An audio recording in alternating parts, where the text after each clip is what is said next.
Ms. Annelies to come to stage, Professor International Development Studies at the Utrecht University. For my small talk, I thought, well, let me keep it simple. And looking at the audience, given that this is a retirement talk, it is always nice to look back. So first part is looking back, mainly about what we know about smallholders, because I'm not a forest person, I'm a geographer, development studies. So for me, people came first in anyhow already. So for me, the trees came later. But I would like to reflect a little bit about, well, what has changed there. Then the second part is about the current situation, also based on my current research. And then finally, I will start talking about the future, about also tropenbos, what kind of contribution tropenbos can make. And it is nice because the slide which was just presented about the landscape approach will come back. So there are some connections, which is fine. So the first part, looking back. Well, it is very nice that you made me think about the role of smallholders in relation to the forested landscapes, because I did not do that for a long time. And it is very interesting to realize that for a long time, the 60s, the 70s, the 80s, that smallholders and agriculture were core business of governments. They really found agriculture and farmers most important actors to realize economic growth. And that is something we forget about. And of course, it started by then with modernization thinking. I also just found out that there is somebody who also did development studies. In our studies, we learned about modernization thinking and the Green Revolution, which came along with that. So by then, the core idea was, okay, you have smallholders, farmers, peasants, etc. The main challenge is to make them produce. How can we help smallholders to really become good farmers? And it was very simple because it was new inputs, improved varieties, it was technology, it was infrastructure, irrigation, etc.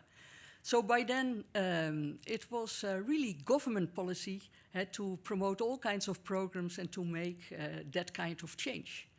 And after doing that for some time, of course, everybody realized that along with the Green Revolution and with modernization, you get inequalities. Some people can benefit more from all kinds of interventions than others. And then slowly, also governments realized that if we want to keep the population quiet and if we want to prevent communism, we have to think more about redistributing wealth. So along with the growing inequality, thinking about agricultural development changed because it was then the land reforms that became very prominent again as part of government policies. And of course, by then, maybe before I start talking about land reform, at that time, forests were completely not seen as interesting areas, of course. Forests were unusable lands, etc. You could not even use it for production. At least that was by then the normal idea. So then you had the land reforms, and which was mainly targeting old established agricultural areas. And of course, it was not so easy to expropriate land from the elite, because elites were very much connected to national governments. So after some attempts to do land reforms also in Bolivia, etc., governments decided to go the easy way forward, because by then, in the meantime, new technologies had made it possible to indeed use forest land as agricultural lands. And that was the start of agricultural colonization. And I'm looking around and I'm a little bit hesitant whether or not I should talk about all those things, because I also see there Mirjam Rostone. Myself, I did my own PhD on agricultural colonization, but sometimes we forget. And by then, in the 70s, 80s, even until the 90s, there were governments who saw agricultural colonization as the best way forward, because it would help. But the idea was very simple. By helping peasants, minifundistas, who were enclosed in those areas, old established agricultural areas. There was not enough land for them there, so why not opening up the Amazon and forest areas, which were by then considered empty areas. And if you then give everybody a plot of 20 to 40 hectares, that is a win-win situation, because people can benefit, but also the country, because economic growth and agricultural development will be able to take place. So it was the one stone to kill, or what is it, one stone with two birds, or is it the one stone for the, I don't know. But it was a very practical solution, and it was politically more easy than land reform, of course. Well, I think it's important to think a little bit about that period, because that was also the period when the forests became more and more populated. And again, governments were drawing plans, etc., to make those areas accessible for smallholders. And they moved into the forest, thinking that it was more or less empty land. Of course, you had indigenous groups who were discovered by then, by policymakers, etc. But what you see is that directly from the beginning, because of the lack of support, colonists who were in the forest far away from the areas, the market areas, without capital, they started to sell their land in small pieces, etc. And by doing that, they opened the door for others to come in. And that is also, well, how they slowly lost their land while opening the doors for big companies, etc., who took over. Well, it's just to paint a little bit that picture, right? So you see that in that time, it is the period when people, smallholders, started to move into the forests. It is also the time when urbanization processes started within those forests, when smallholders started to lose their land, and they had to find alternatives. Again, also the indigenous groups became more clear on the agenda because they were overlooked for a long time. Well, after that, it is interesting to realize that it was the start of neoliberalism after that.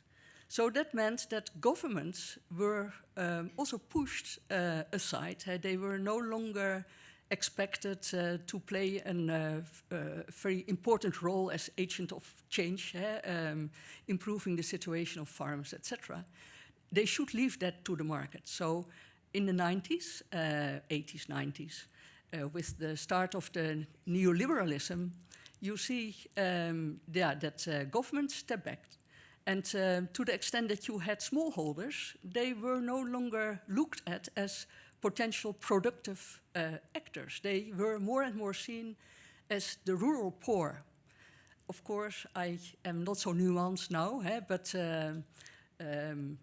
governments did no longer pay attention to them. And then you had more and more NGOs and also donors who started to implement all kinds of development projects, mainly aimed at poverty alleviation. So it was no longer a productive objective. It was more, okay, let's find ways to so that they can improve their life, that that poverty is being reduced, and that they can have a sustainable livelihood. Even though that thinking about people, I do not think that many people will say, well, having a sustainable livelihood is the best you can have. But that was for a long time how they were being dealt with.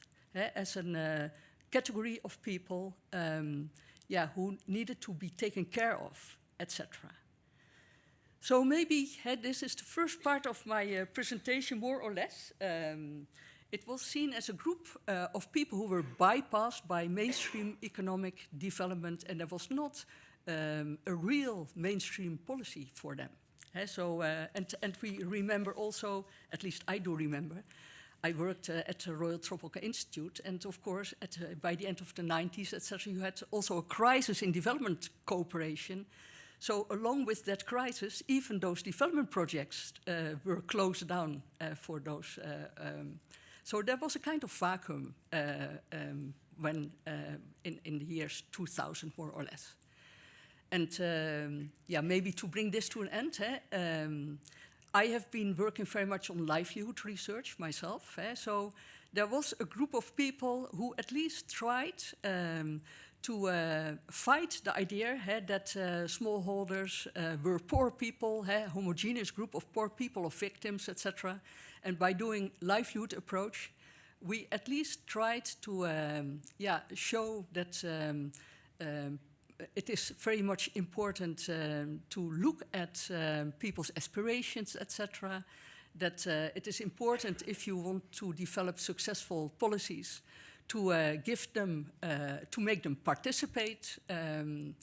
It was also a time when we discovered the huge diversity of people. So we call them farmers, but in practice, people have multiple portfolios of incomes, etc.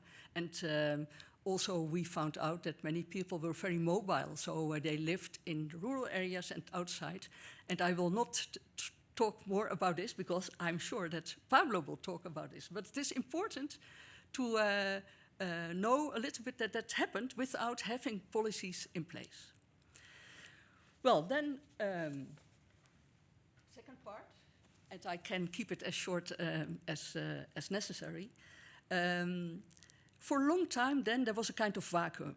And if I start talking about today, I would like to start in 2007, which is already quite some time ago.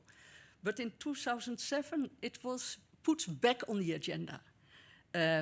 It was for the first time since a long time, in 2008, that the World Bank report was on, there was a new World Development Report published in 2008 on agriculture for development.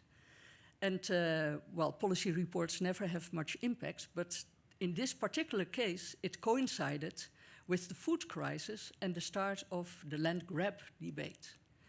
So it is interesting that after forgetting for a long time about rural development and the smallholders, suddenly there were all kinds of media reports showing that there was a new trend in which governments, but mainly also businesses, transnational companies, but also individuals, inspired by the food crisis, started to invest in and acquire large areas of land in order to make sure that food production was secured. Everybody knows probably what the land grabbing process was about. I will not elaborate very much on that. But starting 2007, you see, given all the investments that have been taking place, that there are enormous changes taking place in landscapes. Well, if I try to make a very simple overview, I would like to highlight 4 transformations taking place simultaneously. And each of those transformations had implications for smallholders, farmers, indigenous groups. First trend is the rapid expansion of industrial estates, plantations, often monocropping. So think about soya, think about oil palm, but it's also sugar and all kinds of other industrial crops and flex crops that were pushed for by, indeed, those actors who were actively leasing or buying land in order to produce food and later also biofuels.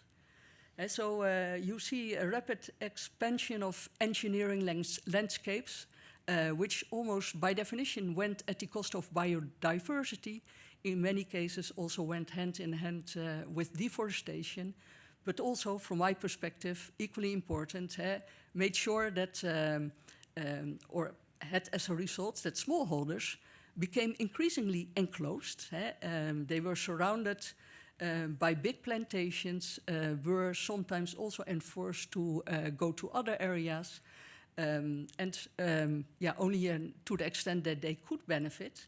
It was only a small group who became outgrower, for example, but it was, in terms of employment, not so positive. Well, then, so the first was very much driven because of the food crisis. Then another trend, which is more directly the consequence of the climate change itself and or the interventions to deal with climate change, also produced a process of land grabbing. So first, think about the biofuels. I already mentioned them, so it's difficult sometimes to separate. But it was also a period when, because of climate change, there was much more concern than before for the need to keep biodiversity intact.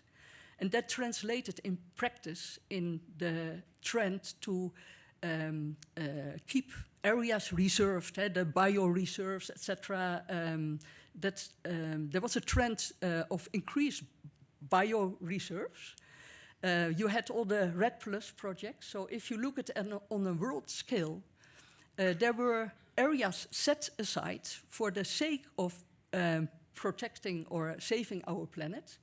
But from the perspective of people, some of them were allowed to, were involved and had some opportunity to benefit. But the majority of people, looked at it as a kind of no-go area. So there were more and more no-go areas for people as a direct consequence of the lobby for climate change. And then, in addition to going hand in hand with the expansion of no-go areas, there is also, directly as a consequence of climate change lobbies, more and more investments on the one hand in green energies, which resulted in investments in dams, for example. So hydro dams expanded rapidly because that was good, because it was green energy. And on the other hand, mining, because if we want to have an electric car, of course, we also need accus and lithium, etc. So you see also a rapid expansion of mining, dam construction, which really means for people that whole landscapes are being destructed, and that is forever, of course. Well, this is of course not so nice for retiring and a happy event to reflect like this on the processes of landscape change. But maybe there is even one additional factor which worries me because of all the trends that are currently taking place, and that is urbanization. Because we are inclined sometimes also to look at cities as places where especially young people can find a future if they don't want to be a farmer anymore. But also if you look at urbanization in relation to forest areas, you can see that there is a rapid growth of urban centers, also in Indonesia, for example, related to the oil palm. But as soon as urbanization takes place, of course, it goes with all kinds of triggers, which is not so easy to stop. And in many places where you have urbanization, you see that land prices go up. And as soon as land prices go up, it becomes increasingly difficult also for the future to use those areas as forests, because then governments sometimes have to buy back forest areas in order to protect them, for example, but that's no longer feasible, it's too expensive. And you basically see that there is a big circle of unused land around cities, speculation. And it is only feasible to use those lands for real estate development, for example. And so we should not neglect, and also Trobobos, I think, should not neglect also this dimension of urbanization, which will have implications for the future of forest-related economies, etc. Well, now my final part, because time-wise I do not have a clue how am I doing.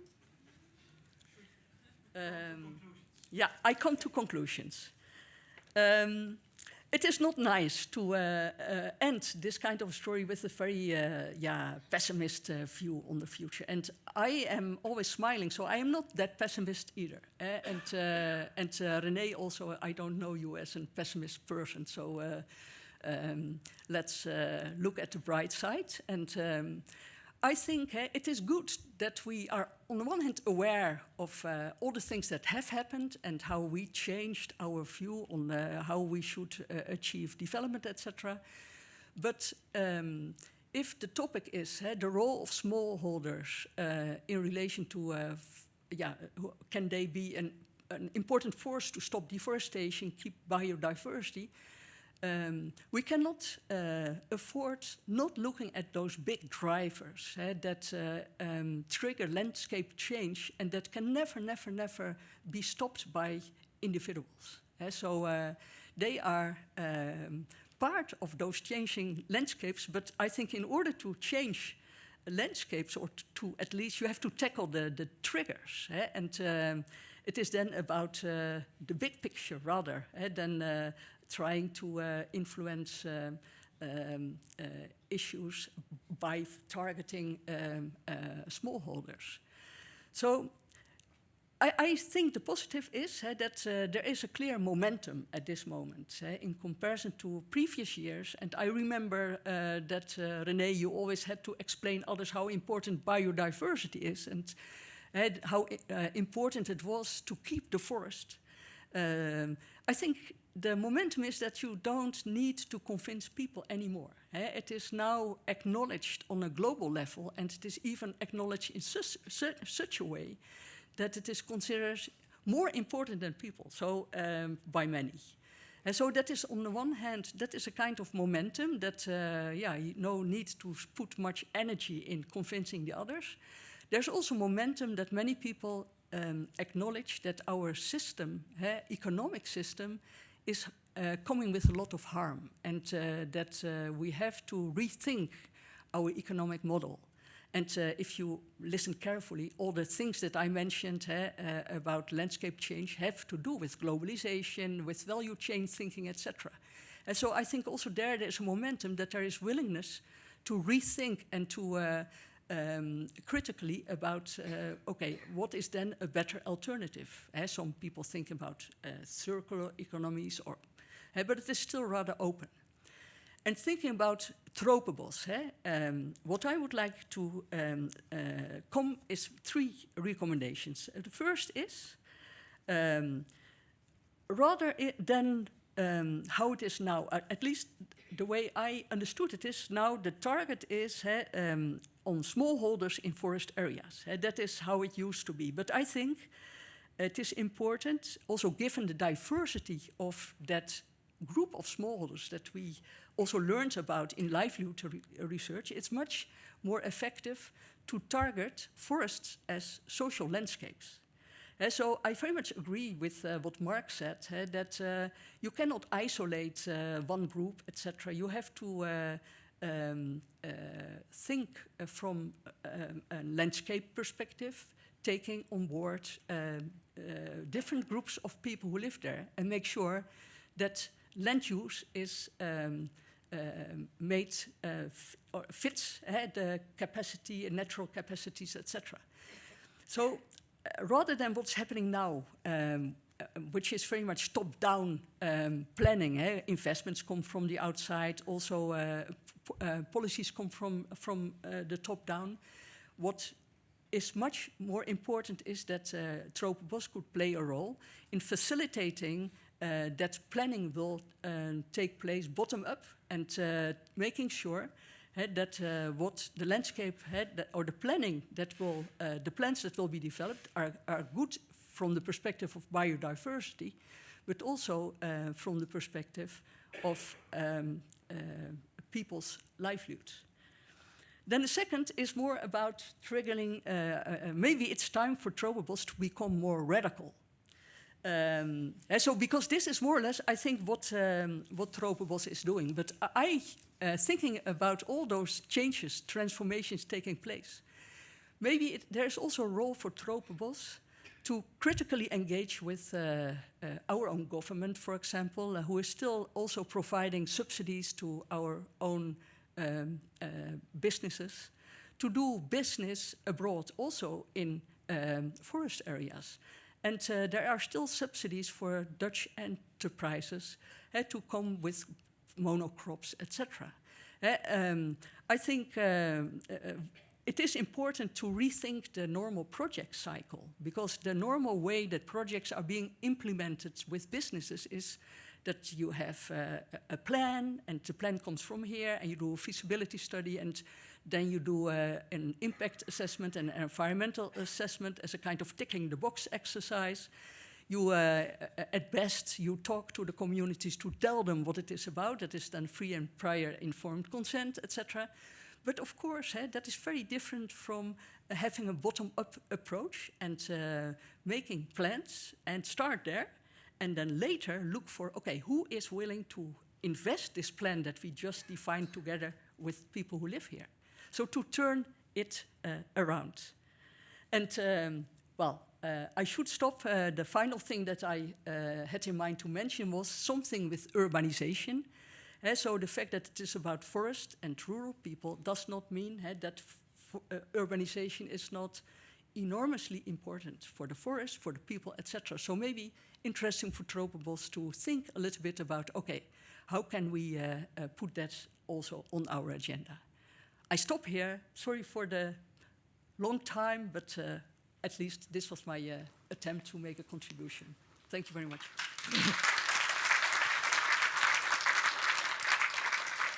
Thank you.